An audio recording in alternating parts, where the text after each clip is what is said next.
I want to talk a little bit about shareable images specifically because they're such an important part of a successful social media presence. Sometimes these are called memes, although memes technically refers to the same image that gets repurposed and added new text. So I'm using the broader term shareable images to include memes, just any kind of photo, things like infographics that show detailed data in ways that are really easy to understand. So talking about shareable images, as we said, right, Facebook, Twitter encourage people to see images more than just text-based posts. So how do you create successful shareable images? What did those look like? This is an example of one of the successful shareable images that the UUA has used in the last couple months. And you can see here, this had a Facebook reach, which means the number of people who saw it in all the different venues on Facebook of over 50,000 people. It had 3,200 likes, comments, and shares. So that's people engaging with that content. It even, we shared this on multiple platforms. So on Flickr, which is a photo sharing site, on Tumblr. This image came from UU World magazine. But it's a really great image for a couple of reasons. First, it has very compelling imagery, right? And now we've got kind of a couple of different things going on here, but you can see the Black Lives Matter sign really prominent. It's got some nice color. Second, it's got brief but powerful text. We are buried up to our necks in a history of violence and brutality against people of color. I refuse to be silent anymore, says Reverend Meg Riley from the UU World. It's less important if folks know who Meg Riley is, and more that they can imagine themselves saying the words in that photo.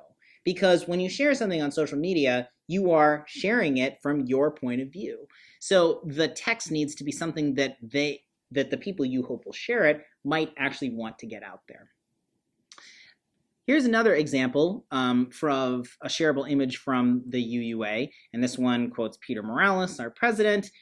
This was an excerpt from a larger statement that he released, so the image went out with the statement. And this was right at the time when I think the Obama administration was cracking down on kicking folks out of the country. And so it was a very timely issue, right? It was something that was in the news a lot. People were looking for it. They were clicking on it on their social media feeds. And we had something to say about that. Peter did. And we created this to go along with the statement and link back to the statement as something that's more easily consumable. The picture here is just arresting. I mean, it's a big part of why this caught people's eye. And we didn't, again, text is brief. It's a little more formalized, but it's still things that you can imagine someone really wanting to identify with and coming from their own voice. This is another one that was hugely successful. I think this one reached well over 100,000 folks on Facebook. Again, right? Great image, timely message, words that folks can identify with and want to share, right? Think about the action of sharing. And these are, they're in many ways prayerful kinds of images and pastoral kinds of words. And I think that's also key because we're a religious organization. And so when we share things, we don't just share about kittens, although I know many people like kittens. I'm more of a dog person myself. But we share about stuff that is really a core expressions of who we are. And you as a congregation don't have to create a million shareable images on your own. You can pick up and share these images that are here, and that will, that have been created by the UUA or UU World or other congregations, and then just put those on your Facebook page, and you'll be a part of this broader conversation.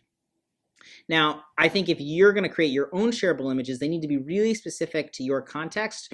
Or, sometimes you may just have a great idea and create ones that will then get picked up and go viral. Certainly, if you create great ones, share them with us so that we can reshare them. Tweet at the UUA or send them to the UUA's Facebook page.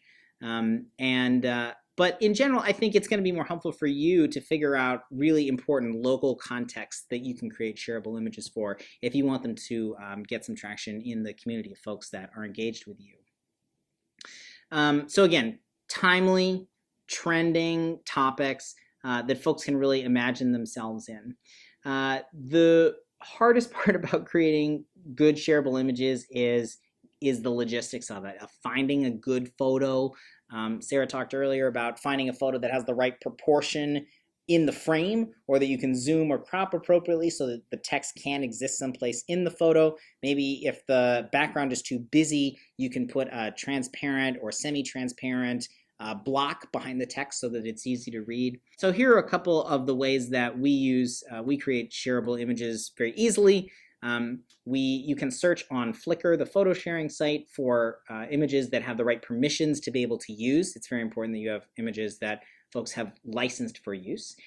That's often called under a Creative Commons license, and make sure you pay attention to whether that's for attribution or not. And then 2 online software services, which are free, which you can use to create shareable images. PicMonkey focuses on images and image editing specifically, but creates great shareable stuff. And Canva has these great pre-made sizes for different dimensions for social sharing. So they have a dimension for Facebook cover photos, those things at the top of events or your profile that are kind of wide and short. Or for the Instagram, the right size. So they have all the dimensions, which is really helpful too. And then you create an image, you export it, and then you can upload that image to your social media feed. So hopefully those are some easy tools for getting great shareable images of your own, or finding and sharing the right ones from others.